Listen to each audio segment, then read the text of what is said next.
अब पहले long question की तरतीब सुन लें। लॉन्ग क्वेश्चन में से चैप्टर नंबर 1 और 2 इसमें से क्वेश्चन नंबर बनेगा 2। 5 का ए पार्ट बनेगा चैप्टर नंबर 1 में से, बी पार्ट बनेगा चैप्टर नंबर 2 में से।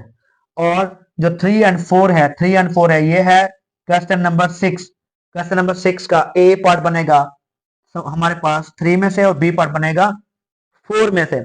अब अगर आप लोगों को लॉन्ग क्वेश्चन के लिए याद करना है पहला तो दूसरा याद करना पड़ेगा, अगर तीसरा करना है तो साथ चौथा याद करना पड़ेगा।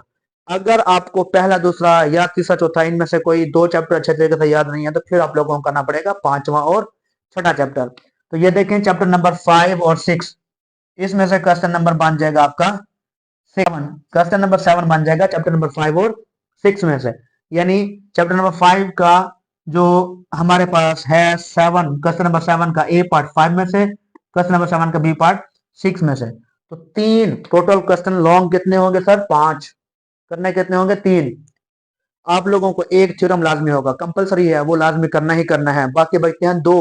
अब आप लोगों की मर्जी है, ऊपर वाले 6 चैप्टर में से करने हैं 2 या 7वें और 13वें में से एक क्वेश्चन बनता है। अगर ये करना है तो फिर ऊपर वाले चैप्टर में से 3 क्वेश्चन में से कोई सा एक करना पड़ेगा।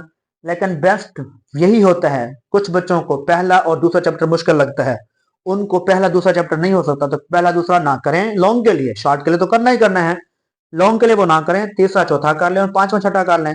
या कुछ बच्चों को होता है पांचवा और छठा चैप्टर मुश्किल लगता है, लॉन्ग के लिए वो तैयारी नहीं करते उसकी, या उसको वो नहीं कर सकते, मुश्किल होता है। पांचवा और छठा चैप्टर जिसको याद नहीं होता तो वो पहला दूसरा लॉन्ग के लिए तैयार कर ले, शॉर्ट के लिए भी तैयार कर ले।